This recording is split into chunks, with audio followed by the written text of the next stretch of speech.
Welcome, friends.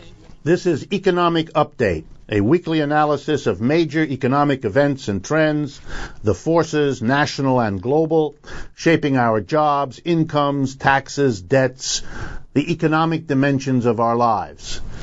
I'm your host, Richard Wolff. I've been a professor of economics all my adult life, and I currently teach at the New School University in New York City. I also write economics columns for truthout.org, a courageous, independent, daily source of news and analysis, especially around economic and political events.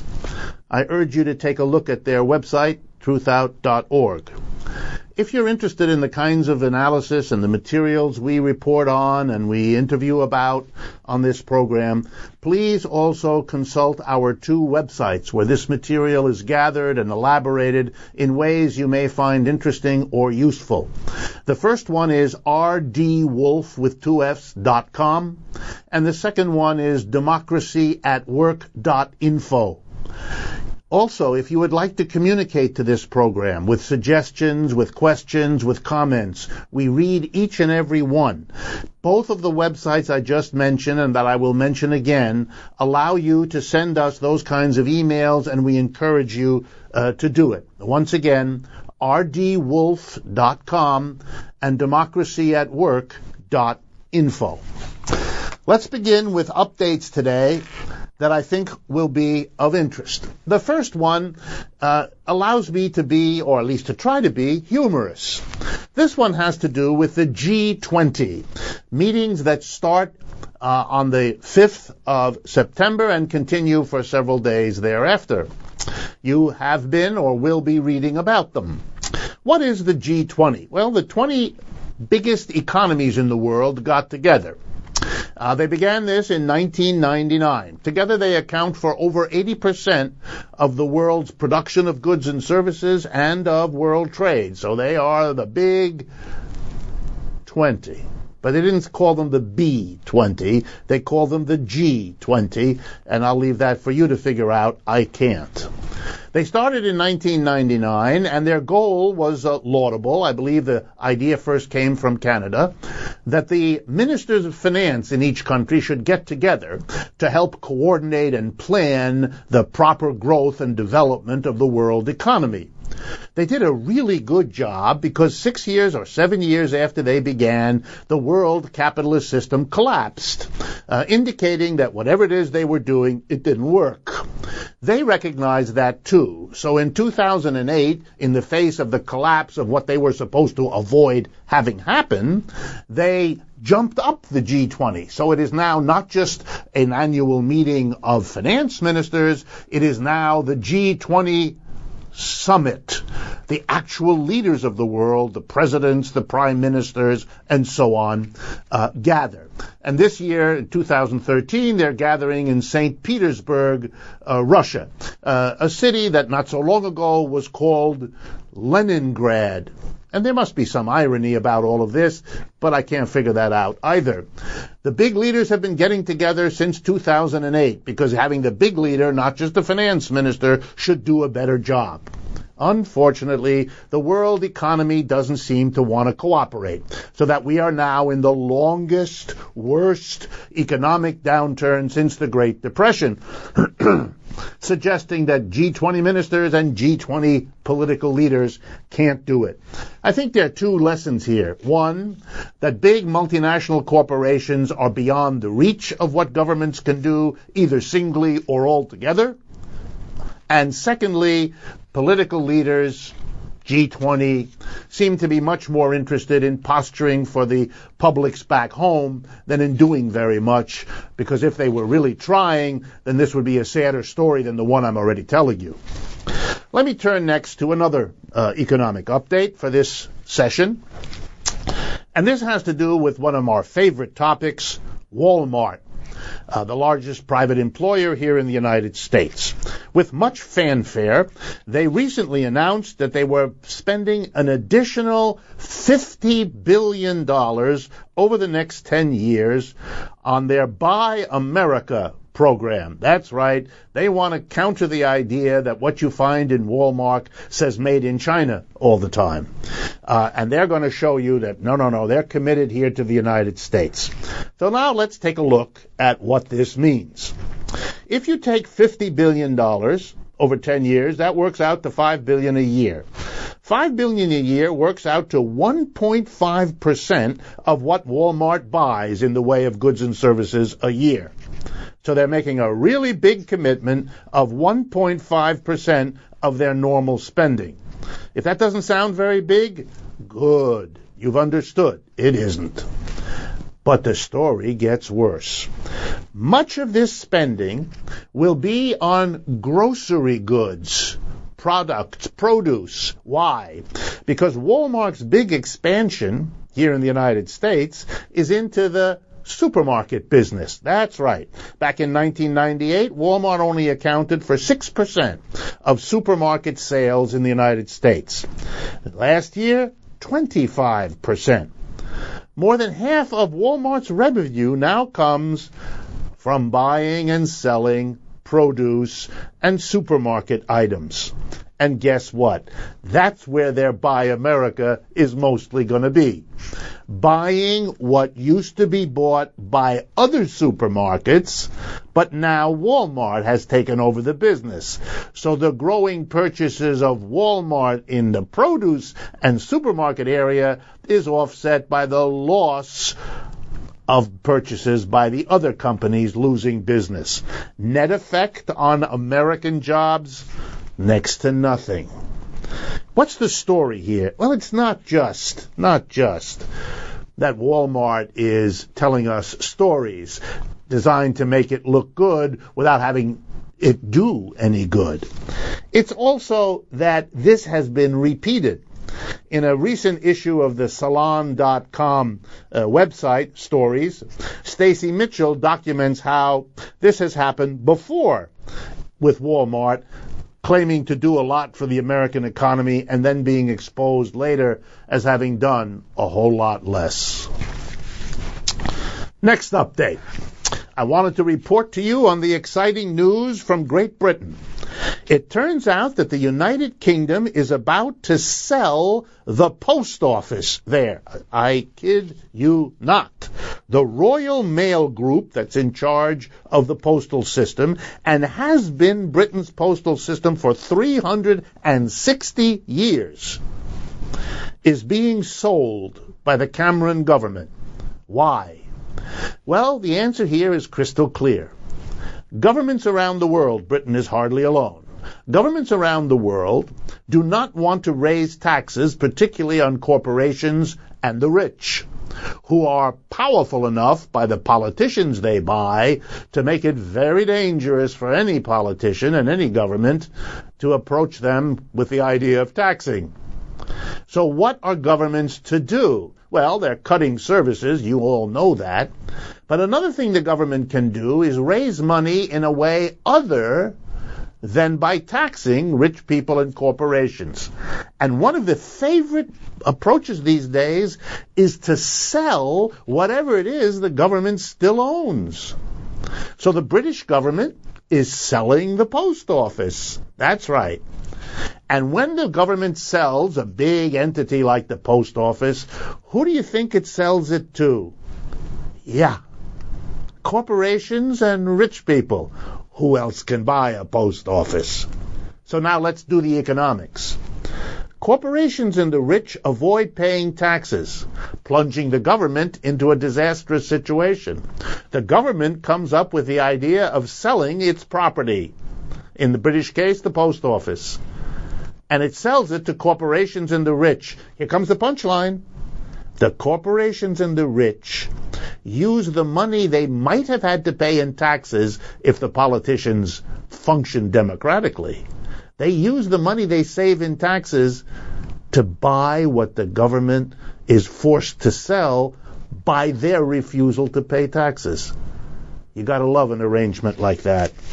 Hats off to the British for taking the lead. But of course they're not the only ones. The Greek government is busy selling Greek property of the government. And the city of Detroit here in the United States is busy selling its property, trying to cope with what it doesn't have in the way of the taxes it doesn't levy on Ford, General Motor, Chrysler, and the others that could pay. Let me turn then to the next update.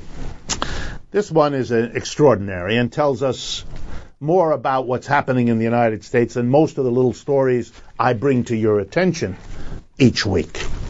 And this has to do with both economic corruption and social corruption. And I have as my news source an unusual document, the New York Daily News, not a paper I quote very often. But on August 9th, it did a good job. And here's what it told. It told about a luxury apartment being built in New York City. There are many of those. And it turns out that the developers, an Extel Development Corporation, do what many developers do. They try to make more profit out of building luxury apartments by getting special tax breaks. And in the usual way, here's what the New York Daily News reported. Back in January of 2013, under the leadership of Governor Cuomo here in New York State, a bill was passed that specifically exempted 5 developers of luxury buildings in New York from the usual tax rates, gave them a tax break. Let me remind you, this is at a time when the governor and people like him are telling us we're in a crisis situation, the government can't afford to bus school children to their classrooms or take care of the poor or cover the costs of hospitals, we're in a fiscal crisis, etc., etc., etc. They gave tax breaks to the developers of luxury apartments. But the story gets much better. A couple of weeks after the bill passed, 2 corporations associated with Extel Development contributed a total of $100,000 to the Democratic Party and the war chest of Governor Cuomo. But the story gets better. It turns out that the building in question being built by the Extel developers is a 33-story monstrosity on Riverside Drive in Manhattan. It is scheduled to have 219 condominium apartments going for $1 million or more.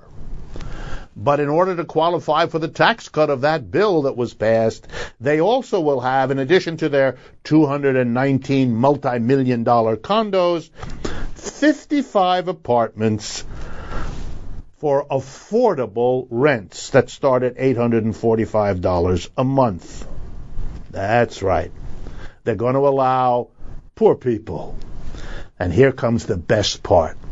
The building has 2 doorways. One doorway, very modestly decorated, is for the poor. And the other one, with 24-hour doorman, flowers in the vase, beautiful music. I don't know, maybe elves will dance on the carpets. Who knows? 2 doorways. For those in the $1 million condos, luxury. And for the rest, come in the back door. That's not economic corruption anymore. That's not political corruption. That's social corruption. That's a society breaking into rich and poor and making sure they don't have to look at each other when they go in and out of their homes. Think about it. If we had the time, and if this program were longer, I'd stop here and I'd play the national anthem just so we could enjoy it. Final short update before I turn to our guest for today's program. This one has to do with a piece of news from the Wall Street Journal and several other publications that announced that the 6 biggest banks here in the United States released a figure for the amount of money they have had to spend on lawyers and settlements having to do with the economic crisis we're still in. That is, illegal activities they got involved in, restitution they had to make, and lawyers' fees they had to pay. Total, for just the top 6 banks, American banks. Doesn't count the European and other banks located in the United States who've also had these expenses, and it doesn't count all the other banks in America. Just the top 6. Ready? $103 billion since 2008 to the present. A staggering amount of money spent by banks to try to offset the illegal and the unethical and the costly waste of resources their behavior has imposed.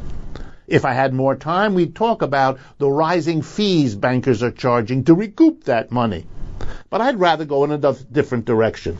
I wanted to compare the last 8 years of all the costs for legal fees and restitution of the people that they have to compensate because they misled them. I'm being as polite as I know how. I wanted to compare that with the bankers' bonuses in 1 year, 2009, arguably the worst year of the crisis. In that 1 year, the bonuses were $140 billion. Over the last 5 years, the total legal outlays of these biggest banks, 103. Get the picture? Why not pay these fees if the money you can make along the way dwarfs them? So it's not just a waste. It's an encouragement to do more of this, isn't it? It's the proverbial slap on the wrist. Okay, folks, so much for the updates for today. I want to turn now and introduce my guest. Steve, come on a little closer. This is Steve Lambert, folks. And I want to first thank you, Steve, for joining me today. It's great to be here. And let me tell you a little bit about Steve before we jump into our questions. First of all, Steve had an unusual mother and father, and that probably explains most of the interesting things about Steve, as it does for most of us. Steve's father was a former Franciscan monk, and his mother an ex-Dominican nun. And Steve explains that they imbued in him the values of dedication, study, poverty, and service to others. Qualities he feels perfectly prepared him to be the kind of artist you're going to discover he is. He's also the founder of the Center for Artistic Activism, which we're going to talk about a little bit later. He has discussed his work, just so you know how well known he is, on NPR, the BBC, and CNN. His work has been reported on internationally in outlets including the Associated Press, the New York Times, The Guardian, Harper's Magazine, The Believer, Good, Dwell, Art News, Punk Planet, and Newsweek. That's quite a collection. He is an assistant professor of art at the State University of New York in Purchase, New York. And he also closes his short biography that you can find if you check him out by saying that he dropped out of high school in 1993. Reminds me of Albert Einstein's famous remark that he got through high school without being distracted by nonsense and is grateful for that.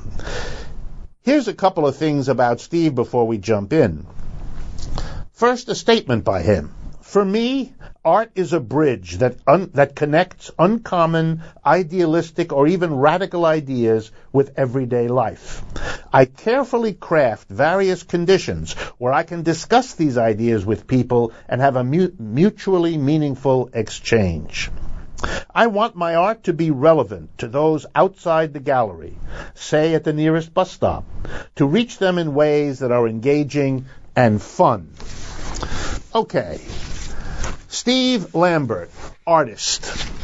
I encountered him, and I thought this might be of interest to some of you, because of an installation, a work of art that he moves around the country with, and that has to do with talking about capitalism, our economic system.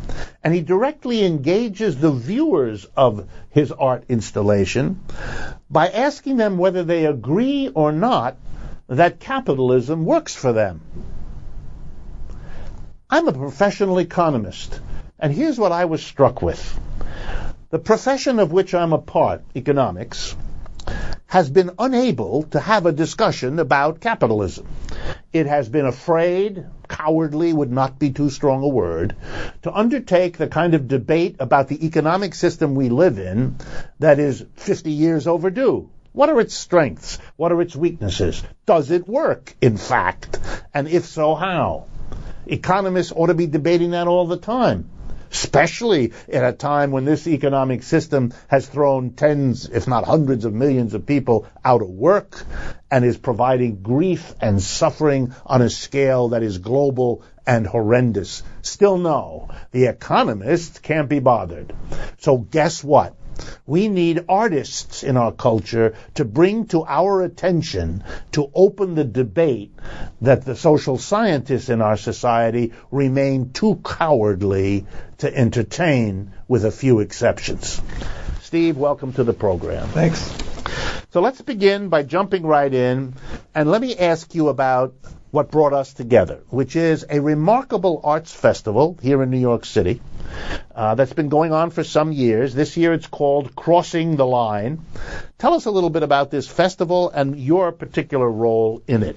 Yeah, so the festivals, I think, happened for a few years. It's put on by the French Alliance, and the festival itself has nothing to do with France or the French. It's just they want to put on an amazing arts festival in New York City. And so they have different dance performances and public performances, and they contacted me because they wanted to include this Capitalism Works for Me sign in the festival this year. And tell us a little bit about that. Describe the sign and your idea. So it's a 20-foot long, 9-foot tall sign with lights in it that says Capitalism Works for Me. And it has a scoreboard in it. So on either the left side and the right side, it says true and false. And then there's a podium where you can hit a button that also says true and one that says false. When you press the true button, it changes the number on the true side. If you press the false button, it changes the numbers on the false side. And so you can see how many people in that area thought that capitalism worked for them or it didn't work for them. And what's your idea? Tell me what it is you want to see happen. What is your thought about what some people call the takeaway? That is, a person sees this, a person is drawn to express his or her view, and what is it you want that person to take away from that experience? Yeah. So you think about economics and capitalism a lot, and probably the people who listen to this show think about it more than most people, right? You probably are not the audience for this piece. So the people I'm trying to reach, I think that have a lot of, most people, I think, have this gut reaction of capitalism, America, the Constitution, all these things are knitted together. And the idea of whether or not it works isn't really a question. It's how you make it work, or you know, I don't know. It's like that part of our society isn't really a choice. So how do you start a conversation with people that don't even realize that that's a topic? And so for me, you know, my go-to thing is a giant spectacle with flashing lights, draw them in, and then before they know it, they're thinking about one of the most difficult topics that there is to sort of consider in our culture right now. And you know, prior to, I think, thinking that through, it's very simple. It's like capitalism, yes, you know, and then when they have to choose in my life, true or false, does it work? And they don't get to nuance that at all, you know, then it opens up a space where that can be unpacked. You know, it strikes me listening to you,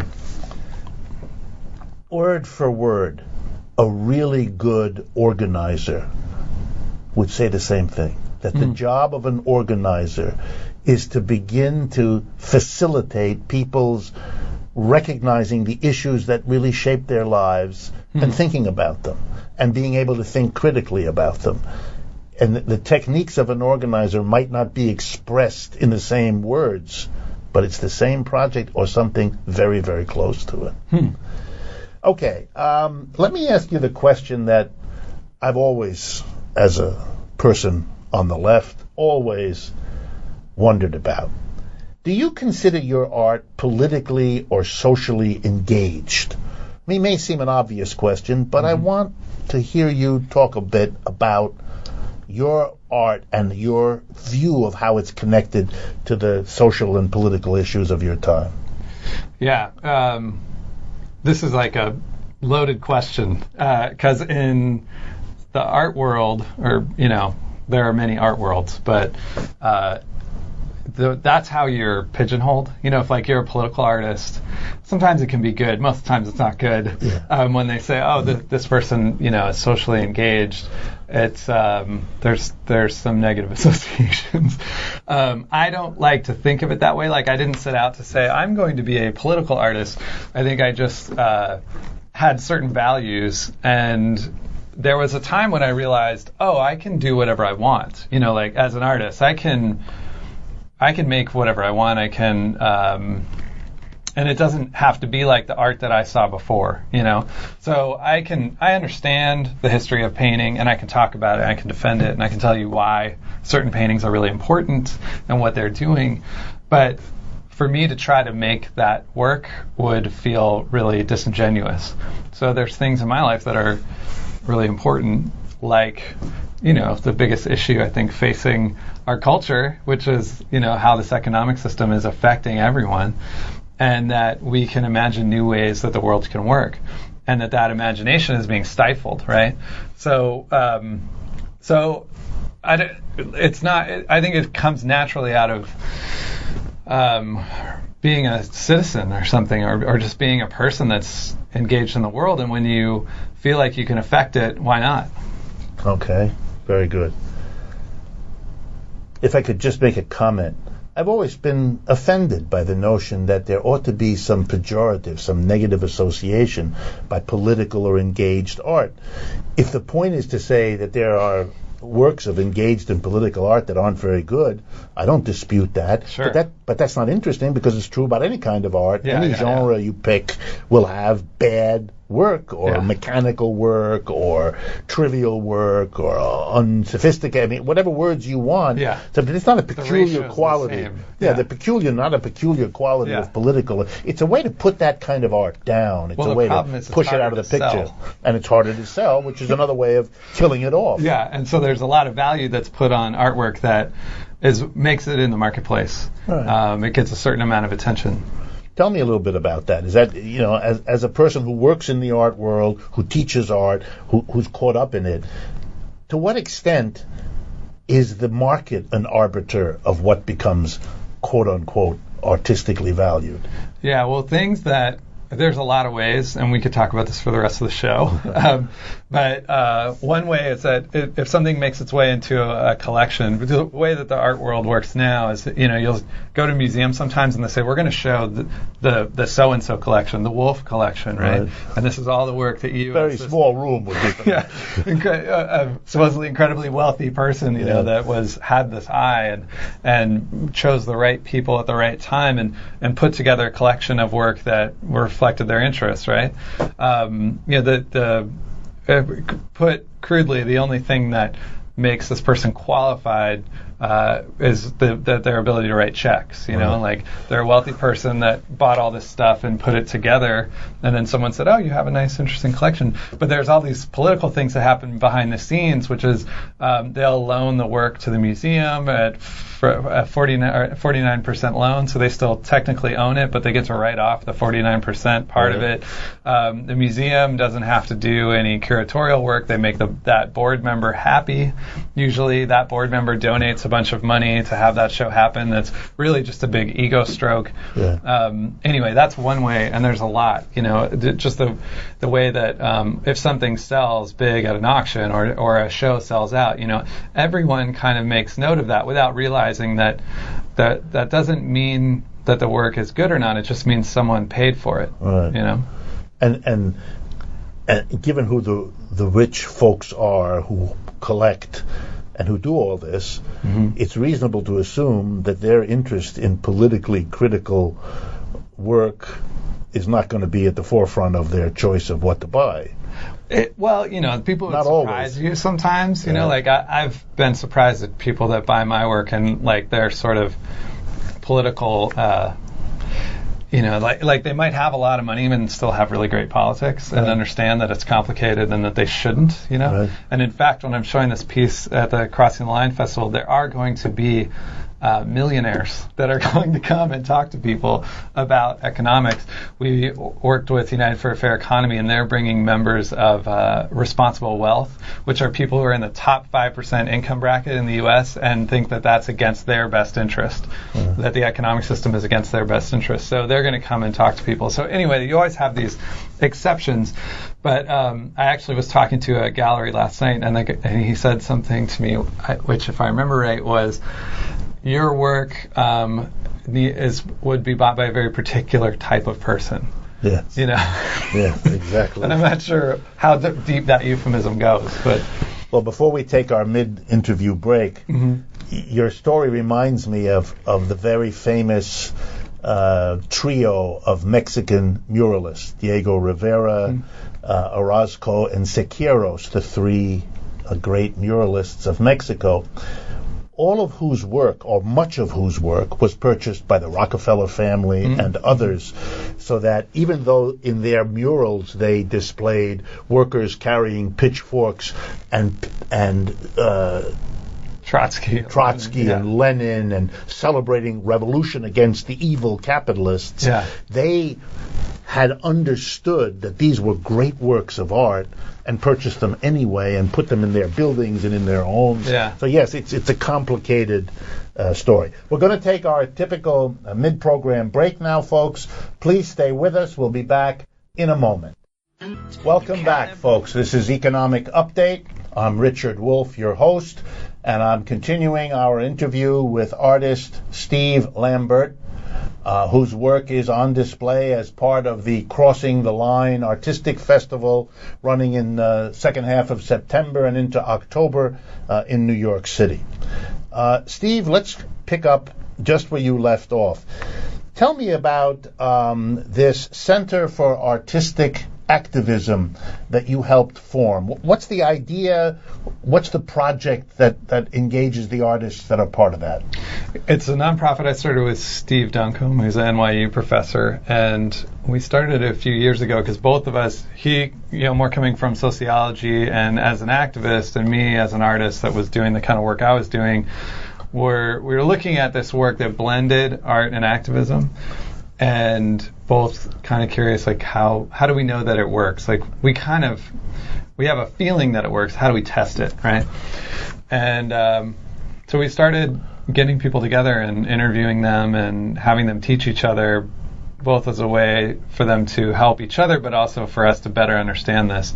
And then that turned into a series of workshops. We do one called the School for Creative Activism, where we work with grassroots activists and teach them how to use creativity in their work, which some of them are already doing. In a way, it's like allowing them to do it more and showing them how to be more effective with it. And then we do another thing called the Arts Action Academy that's the same thing but for artists. So artists that want to do politically engaged work but need some lessons in organizing. I find this fascinating because it seems to me, and that's one of the reasons I was eager to have you on the program, that the breakdown of the economic system we're living in is doing what you would expect in 1,000 areas of social life, in the arts, in workplaces, in schools, in every kind of institution. People are being shaken by, as you put it earlier, the implications and the impact of this economic breakdown, and are looking to find ways within their own interests and specializations to engage that, to change it and react. I think it's extraordinarily positive and hopeful, and at least for myself, I want to say that it's wonderful to learn about this and to participate in this. And I think that to whatever extent folks like us can encourage this activity, it will benefit not only the society as a whole, but react and stimulate and provoke and mobilize actions across the society. My hope is that people will see that installation and recognize that we ought to be discussing whether capitalism works or not. And maybe the economics profession will finally get off of its complacent rear end and be doing what it ought to have been doing all along. And I think, I just want to congratulate the art community that gathers in these kinds of projects. Thanks. Yeah. Very wonderful to hear. Okay. Tell me, if I can push you a little bit to speculate, where is this going? What is it you expect or hope might evolve in the way of the public, let's call it, the American public responding to this kind of work? Mm-hmm. What's your hope? What do you imagine emerging in this country? Well, being really practical about maybe the audience that's in front of the sign, I borrow a lot of different theories about how people change their minds. And, I think the idea of like direct debate has kind of been debunked. That usually just embeds people in the thoughts they already have.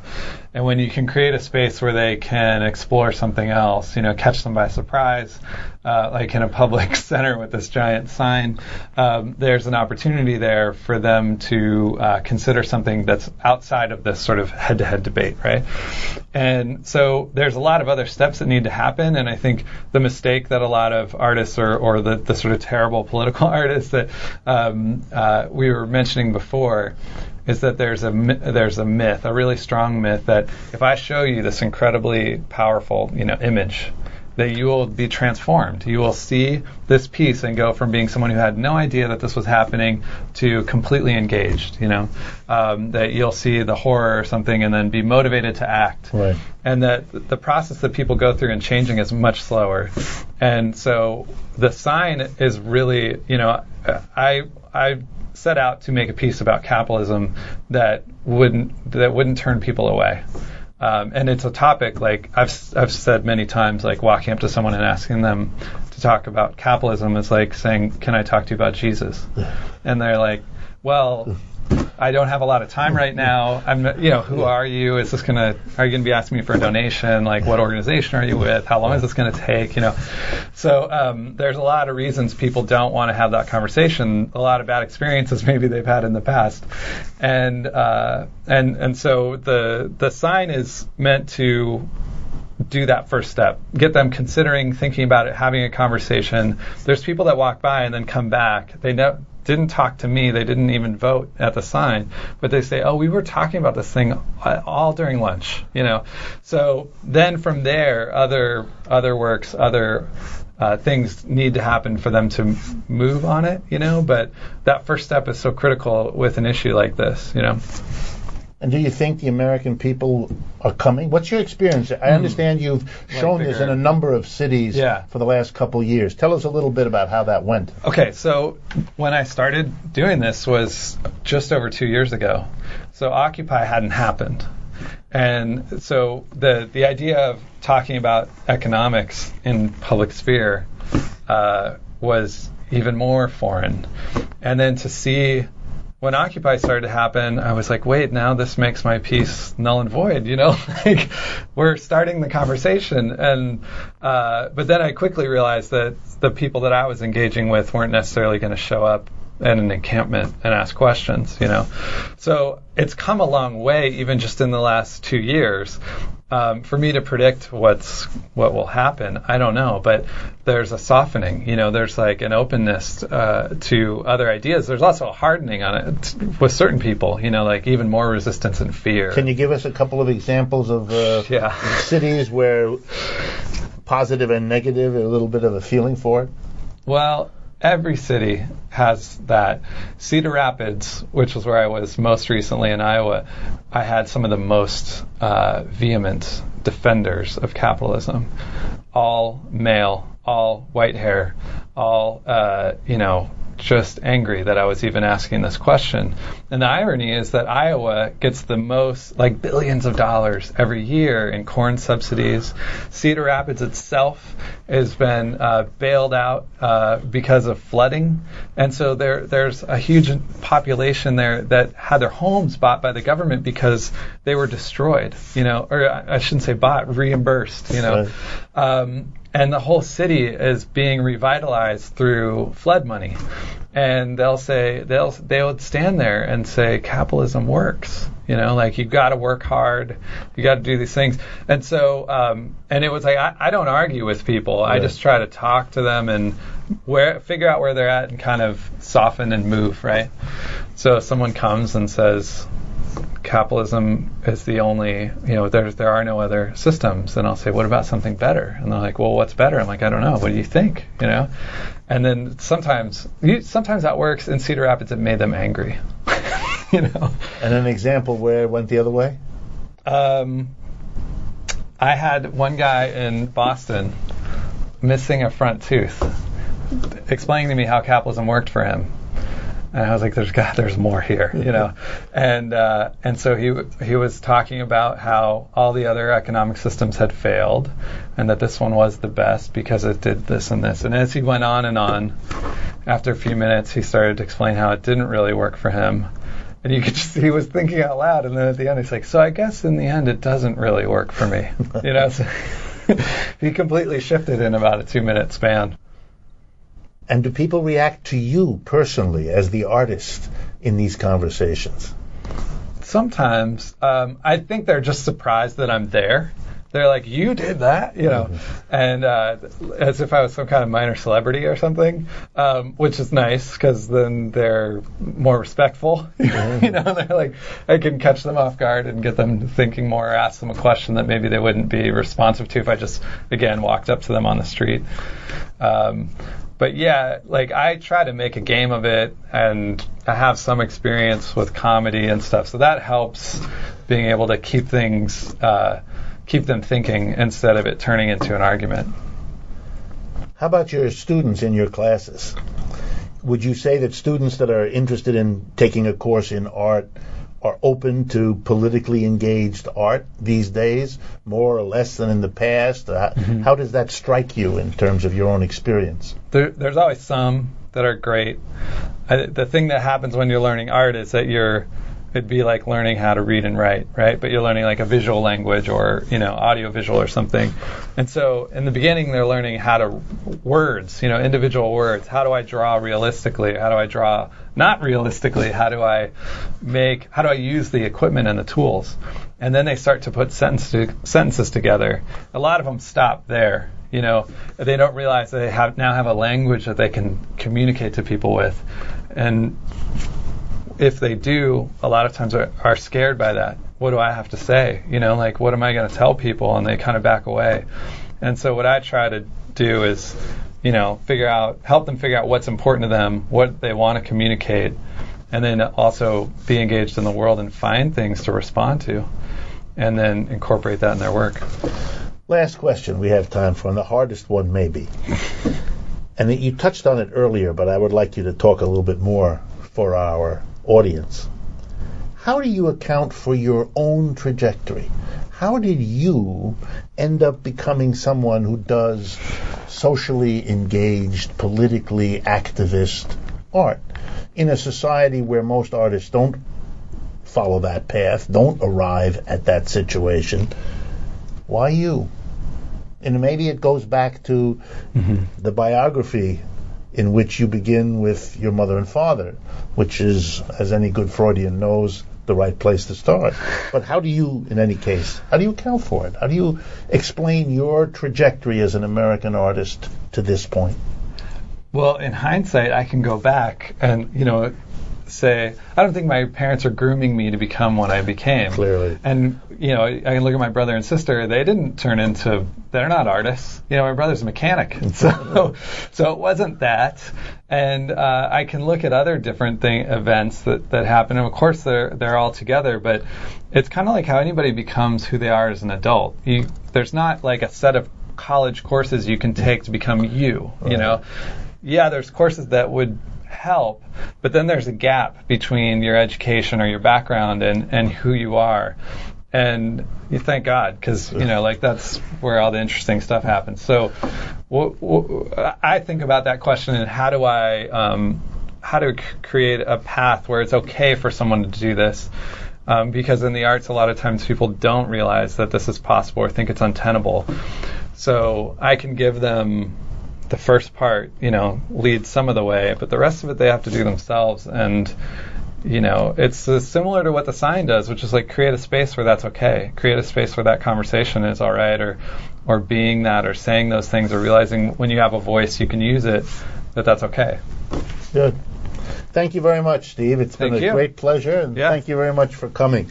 Before we turn to the last portion of today's program, let me urge all of you that have found this interesting to check into the Crossing the Line Arts Festival here in New York. It's an interesting arts festival, but it is, for me, most interesting that in arguably one of the central locations of the United States, Times Square, 42nd Street in Manhattan, you will see, starting, if I remember, the 20th of September, a huge lit-up sign saying, "Capitalism works for me, and you get to vote yes or no."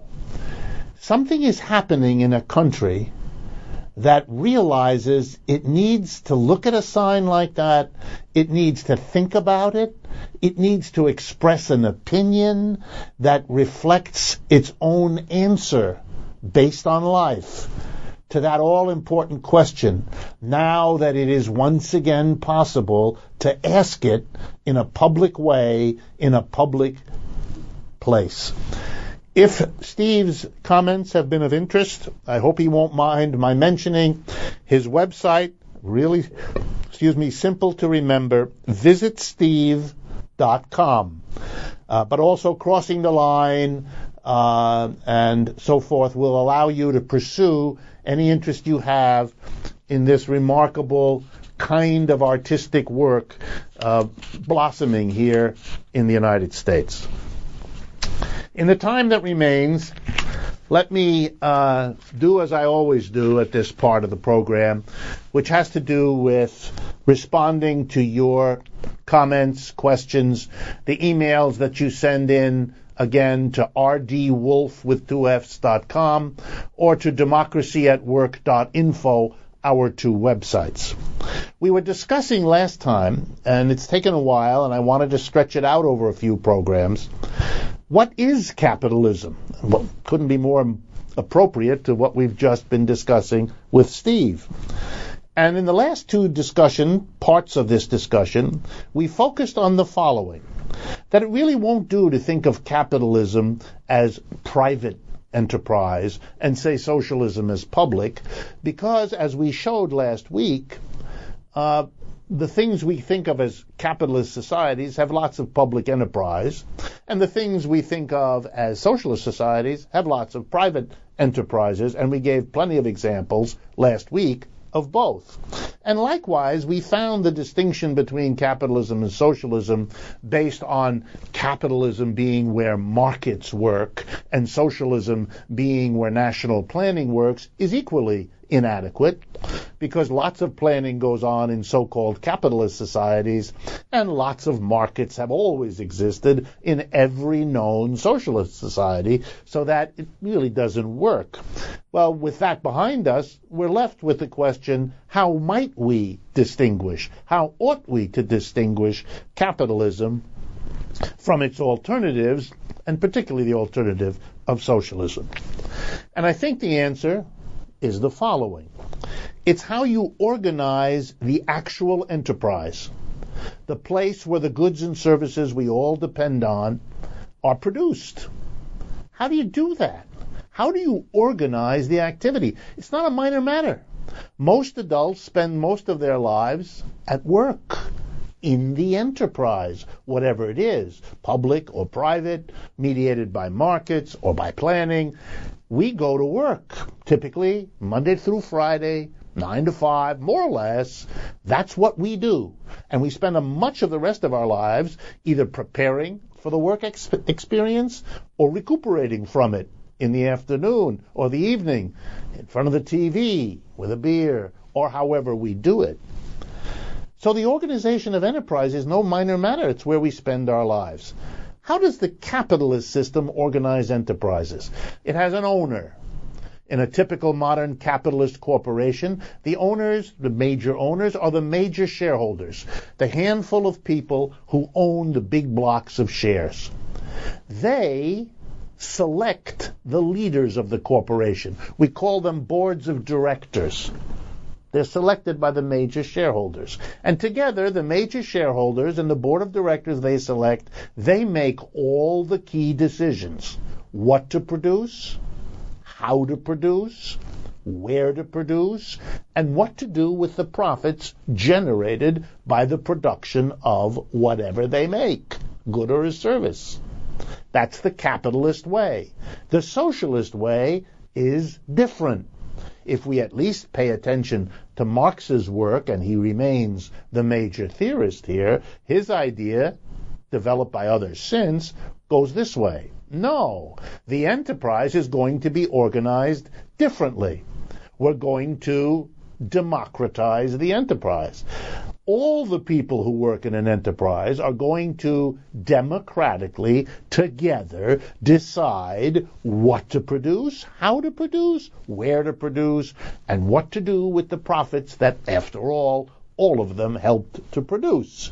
Now, there's a radical difference. No confusion, no ambiguity. This has got nothing to do with public or private, market or plan. This has to do with how you organize the enterprise. Is it going to be a capitalist, top-down, hierarchical, undemocratic arrangement? Or is it going to be a democratic arrangement in which all of the stakeholders, all of the people whose lives are wrapped up in an enterprise, participate equally and democratically in making the decisions? There's a dividing line between capitalism and socialism, or communism if you like, that is clear.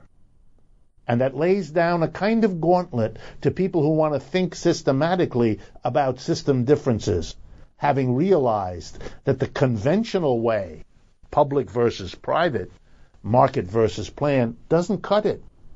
How different was it in the Soviet Union? Let's be real concrete here. When the private enterprise, led by the major shareholders and the board of directors, was eliminated, and in the place, a group of government officials came in, and they ran the enterprise. The mass of workers remained excluded from the participation in the decisions of the enterprise. And likewise, in the United States, what is it we mean when we have private enterprise system, and yet it is the government that decides such minor matters as how much money there'll be, what the interest rate will be, what you're allowed and not allowed to do in a whole array of areas. What is the minimum wage you must pay? What is the tax that the government will take from you? The role of the state in shaping and governing in our quote-unquote private enterprise system is as massive as the private continuing qualities in a quote-unquote socialist society ever were. So we need new definitions because the old ones don't work. And if we want to be clear about what's happening, that's the least we ought to do. Finally, for today, I want to respond to a person who sent in a very simple question. And the question was, what is happening to American households from an economic standpoint? Well, it's a very big question, but an interesting reality is at the end of August this year, the U.S. Census Bureau issued a report on what has been happening to families, and this question led me to read that report, and there are many, many interesting things. I urge you to take a look at it. It was a report based on the American Community Survey and the Current Population Survey, two very basic surveys of the American condition that are gathered and processed by the U.S. Census Bureau. But here are just a few in the hopes that you will get interested and perhaps pursue this report, dated August 28th, for yourself. First, married couples in America. Between 1970 and 2012, married couples with children dropped from 40% of our households to 20%. A 50% drop. Over the same period of time, the households in which one adult lives alone doubled to 27%. So let's be clear. In 2012, a much larger number of households had one person living alone than had two people with children. The conventional notion of what the conventional American family or household looks like is in fact a small minority of what we actually have. The total number of households in the United States is numbered at 115 million. Out of that, the number of households in which same-sex married partners live is 605,000. We've had a national debate for years about a kind of household that amounts to less than 1% of the households in our society. Something perhaps you would like to think about. 9% of married families live below the poverty line in the United States. 1 out of 10 American families lives below the poverty line. The poverty line in the United States is a level of lack of funds that is unspeakable. It is unbelievably poor. But here's another number. Out of the households with a single adult parent, typically a woman, 35% of those families live below the poverty line. We are a society that is becoming very different from the stereotypic images we have had. The facts are there, the surveys prove it. America is not the America of our parents, and it is long overdue that we understand all of the implications of that. I want to thank you all for being with me again. This is Economic Update. I'm Richard Wolff, your host. Let me invite you once again to follow up on any of these issues and on the interview with Steve Lambert. All of our programs are archived at rdwolf.com. You can hear them all there. And likewise, you can visit us at our other website, democracyatwork.info. I look forward to talking with you again next week.